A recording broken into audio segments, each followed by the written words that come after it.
जय हिंद विद्यार्थी मित्रांनो, उच्च न्यायालय जे आहे आपलं बॉम्बे हायकोर्ट, तिथे अजून एक पदभरती निघाली आहे.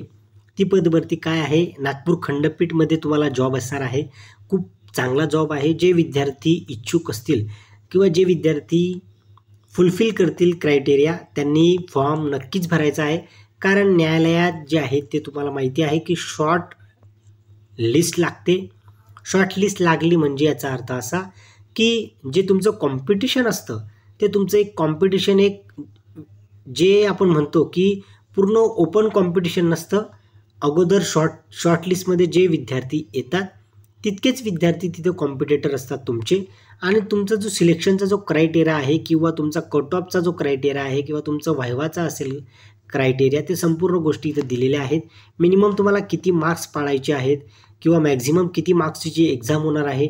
तुम्हाला गव्हर्मेंट जी जॉब आहे किंवा जी जॉबची प्रोफाईल आहे ती खूप चांगली आहे, आणि पेमेंटसुद्धा किंवा सॅलरी जी आहे तीच खूप चांगली असते. म्हणून मला वाटलं की विद्यार्थ्यांपर्यंत ही माहिती पोहोचवावी, कारण जे विद्यार्थी इच्छुक असतील तेच फॉर्म भरतील आणि जे विद्यार्थी इलिजिबल असतील तेच लोक फॉर्म भरतील. आता आपण डायरेक्ट वेळ न वाया घालवता आपण डायरेक्ट नोटिफिकेशनवर जाऊयात. पोस्ट कोणती आहे ते पाहूयात, त्याचं पे स्केल किती आहे, इलिजिबल कोण कोण आहे, त्या संपूर्ण गोष्टी आपण इथं चर्चा करणार आहोत. तत्पूर्वी जे विद्यार्थी नवीन असतील त्यांनी लवकर चॅनलला सबस्क्राईब करायचं आहे, जेणेकरून तुम्हाला न्यायालयाच्या संबंधित गोष्टी असतील किंवा पदभरती असतील त्या संपूर्ण गोष्टी तुम्हाला इथं समजून जातात. आता आपण डायरेक्ट नोटिफिकेशनवर जाऊयात आणि नोटिफिकेशनवर गेल्यावर कोण इलिजिबल आहेत ते आपण तिथं पाहणार आहोत. हे बघा, वेळ न वाया घालवता आपण डायरेक्ट नोटिफिकेशनवर आलो आहेत. आणि मेन गोष्ट म्हणजे अशी की बघा, ॲडव्हर्टाइजमेंट जी आहे ती तुमची रिलीज झालेली आहे 23/1/2025ला. Application are invited, application invite करता येते ॲडव्हर्टाईजमध्ये.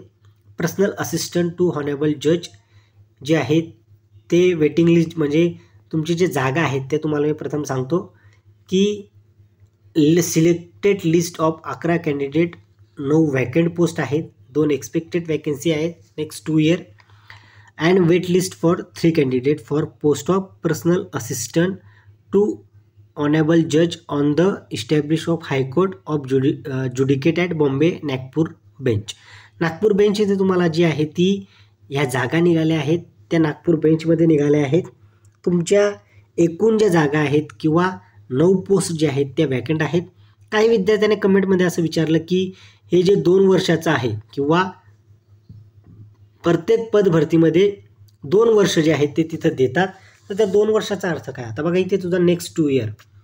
मित्रांनो, हा जो जॉब प्रोफाईल आहे हा जॉब परमनंट असणार आहे. प्रथम गोष्ट तुम्हाला क्लिअर करून देतो.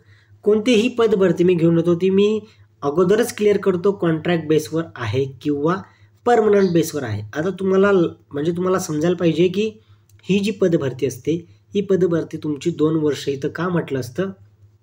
कारण जेव्हा कोर्टामध्ये भरती होते किंवा कोर्ट कुठलीही ॲडव्हर्टाइजमेंट काढते तेव्हा कोर्टचा एक क्रायटेरिया असतो, तो म्हणजे असा की ते 2 वर्षापर्यंत त्यांची जी वेटिंग लिस्ट असते ती व्हॅलिड असते. आता 2 वर्षापर्यंत त्यांची वेटिंग लिस्ट का व्हॅलिड असते?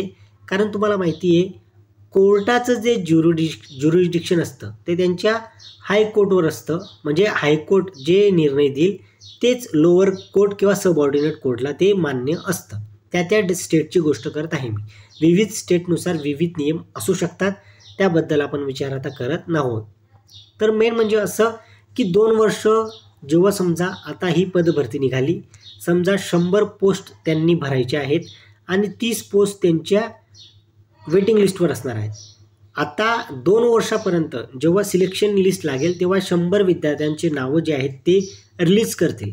100 विद्यार्थी, जर एखाद्या विद्यार्थ्याचं नाव समजा 88वर असेल, एखाद्या विद्यार्थ्याचं नाव 99वर असेल, एखाद्या विद्यार्थ्याचं नाव फर्स्ट असेल, मग आता ते रिक्रुटमेंट देताना आता जेव्हा ह्या डिस्ट्रिक्ट कोर्ट असेल किंवा हायकोर्ट असेल, इथं समजा रिक्रुटमेंट किंवा व्हॅकंट जागा आल्यात 1 ते 60, तर 1 ते 60 विद्यार्थ्यांना ते इथं परमनंट करतात, म्हणजे इथं जॉब देतात,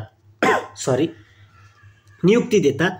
आणि 60 नंतरच्या विद्यार्थ्यांना 2 वर्षापर्यंत त्यांना वेटिंग करायचं, 2 वर्षापर्यंत ते व्हॅलिड असू शकतात, कधीही त्यांना नियुक्ती मिळू शकते.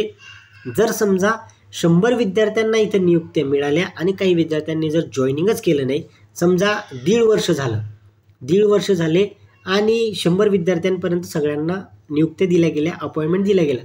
मात्र समजा काही विद्यार्थ्यांनी जॉब सोडला, काही विद्यार्थ्यांनी रिझाईन दिलं किंवा काही विद्यार्थी तिथं आलेच नाही किंवा तिथपर्यंत पोहोचू शकले नाही.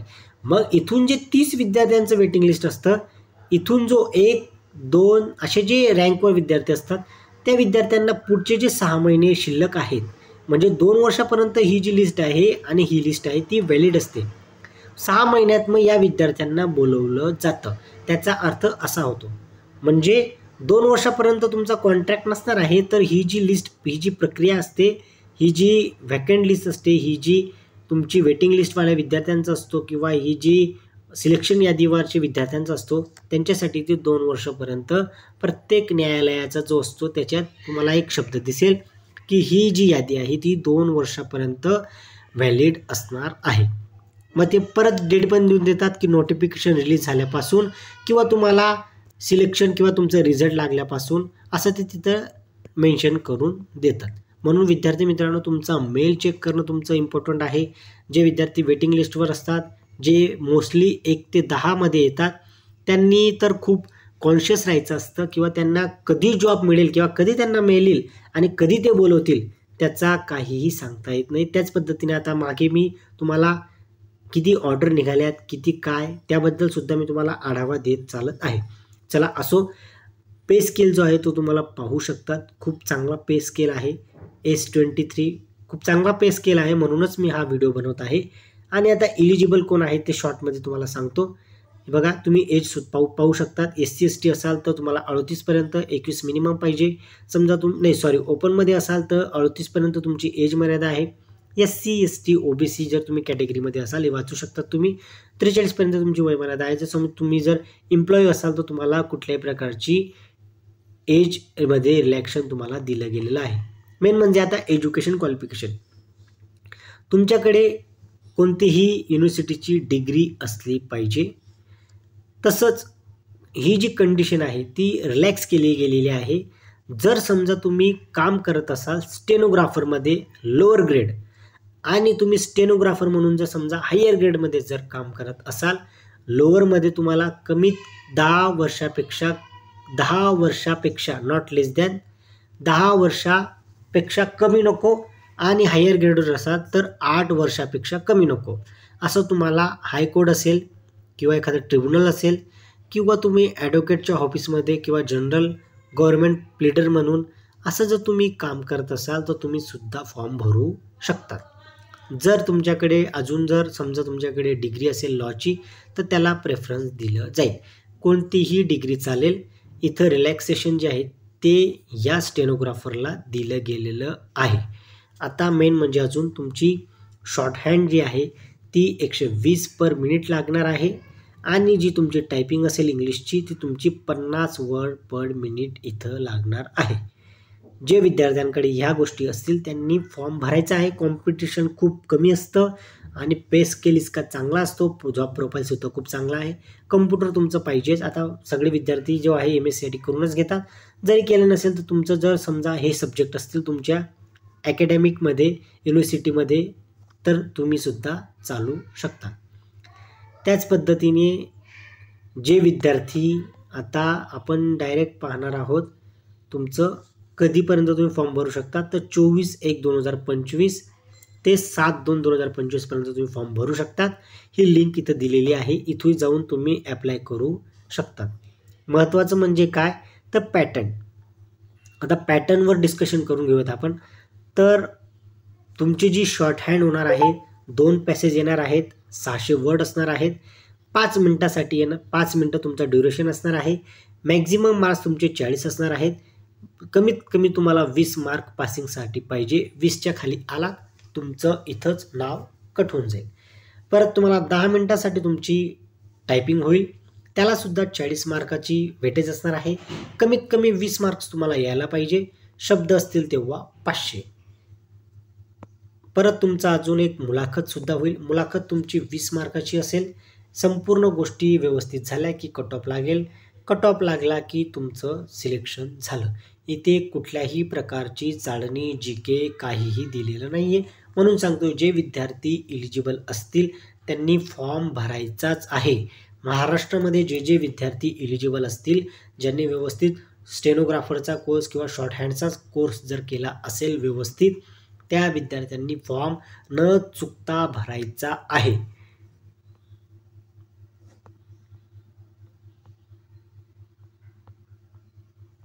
आता खाली ते काय डॉक्युमेंटचे दिलेले आहे. चला असो, खूप शॉर्टमध्ये मी डिस्कशन केलं.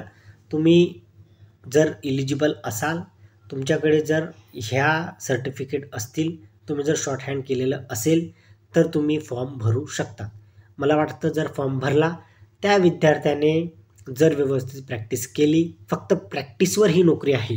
ही नोकरी फक्त प्रॅक्टिसवर आहे. ही नोकरी जितकी तुम्ही प्रॅक्टिस कराल, शॉर्ट हँडची प्रॅक्टिस करा, टायपिंगची प्रॅक्टिस करा आणि मुलाखत देण्याची प्रॅक्टिस करा. मुलाखतीमध्ये जर तुम्हाला काही प्रॉब्लेम आला तर मी आहेच.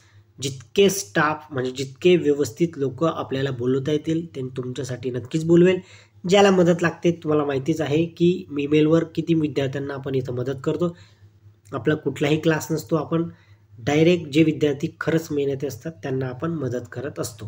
चला विद्यार्थ्यांना आता तुमची मी रजा घेतो. जे विद्यार्थी तुमच्या आजूबाजूचे असतील किंवा तुमचे रिलेटिव्ह असतील, ज्या विद्यार्थ्यांनी हे एलिजिबल जर ते फुलफिल करत असतील त्यांच्यापर्यंत हा व्हिडिओ पोहोचवा, जेणेकरून त्यांना एक चांगला जॉब मिळू शकतो. चला आता मी तुमची रजा घेतो. जय हिंद.